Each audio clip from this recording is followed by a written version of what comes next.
രാജ്യം അതീവ സംഘർഷാവസ്ഥയിലൂടെ മുന്നോട്ട് പോകുമ്പോഴും രാഷ്ട്രീയത്തെ കൂട്ടുപിടിച്ചാണ് കോൺഗ്രസുകാർ മുന്നോട്ട് പോകുന്നത്. ജനങ്ങളുടെ ജീവൻ സംരക്ഷിക്കാൻ വേണ്ടി ഇന്ത്യൻ സൈന്യം നടത്തുന്ന നടപടികളെ പോലും വിലമതിക്കാത്ത തരത്തിലാണ് കോൺഗ്രസുകാർ പല വാദങ്ങളും നിരത്തുന്നത്. പഹൽഗാം ഭീകരാക്രമണം ഉണ്ടായപ്പോൾ എന്തുകൊണ്ട് സുരക്ഷ കൂട്ടിയില്ല എന്നും സുരക്ഷാ സൈനികർ എവിടെയായിരുന്നു എന്നുമൊക്കെയുള്ള ചോദ്യങ്ങൾ ഉന്നയിച്ചുകൊണ്ട് മുന്നോട്ട് വന്ന് കോൺഗ്രസ് പ്രവർത്തകർ അതിനുശേഷം പാകിസ്ഥാനെ തിരിച്ചടിച്ചപ്പോൾ വലിയ ഐക്യദാർഢ്യമൊക്കെ പ്രഖ്യാപിച്ചിരുന്നു. ഒടുവിൽ അതിനെയൊക്കെ കാറ്റിൽ പറത്തിക്കൊണ്ട് ഇപ്പോൾ വെടിനിർത്തൽ പ്രഖ്യാപിച്ച അവസരത്തിൽ കൃത്യമായി നോക്കിയിരുന്ന് ചോദ്യശരങ്ങളുമായി കേന്ദ്ര സർക്കാരിന്റെ മുന്നിലേക്ക് വന്നിരിക്കുകയാണ് കോൺഗ്രസ് പ്രവർത്തകർ. വാദങ്ങൾക്കു വേണ്ടി മുന്നിൽ നിരത്താൻ ഇന്ദിരാഗാന്ധി പ്രധാനമന്ത്രിയായിരുന്ന കാലത്ത് നടത്തിയ സൈനിക നടപടികളുടെ നീണ്ട പട്ടികയും പ്രസംഗത്തിന്റെ വീഡിയോകളുമൊക്കെ തെളിവായി കയ്യിൽ സൂക്ഷിച്ചിട്ടുണ്ട്.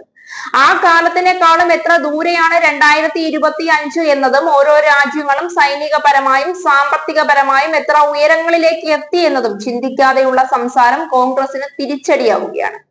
ഇന്ത്യൻ സൈന്യത്തിന്റെ തിരിച്ചടി തീരാൻ കാത്തിരുന്ന പോലെയാണ് കോൺഗ്രസുകാർ വലിയ വാദങ്ങളും സംശയങ്ങളും വീരവാദങ്ങളുമായി മുന്നോട്ട് വന്നത്.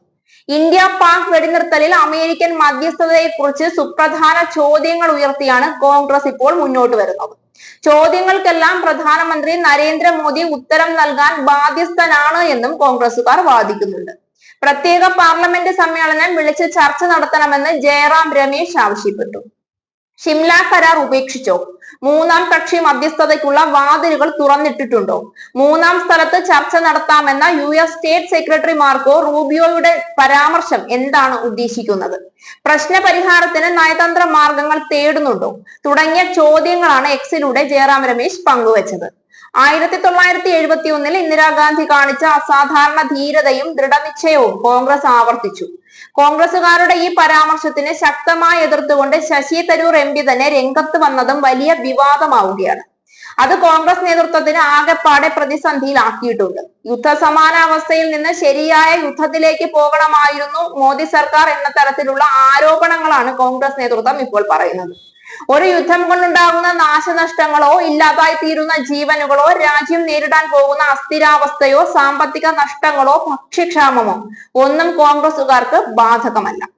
കോൺഗ്രസുകാരെ സംബന്ധിച്ചിടത്തോളം ആവശ്യം ഇനി അപവാദ പ്രചരണങ്ങൾ ഉണ്ടാക്കുക എന്നുള്ളതാണ്.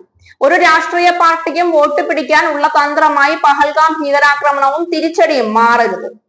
അതിനെതിരെ ഇപ്പോൾ മുതലേ ശക്തമായ ആരോപണങ്ങൾ ഉന്നയിക്കണം എന്ന നിലപാടാണ് കോൺഗ്രസ് സ്വീകരിച്ചിരിക്കുന്നത് എന്ന് തോന്നും അനവസരത്തിലുള്ള പല വാദങ്ങളും കേട്ടാൽ.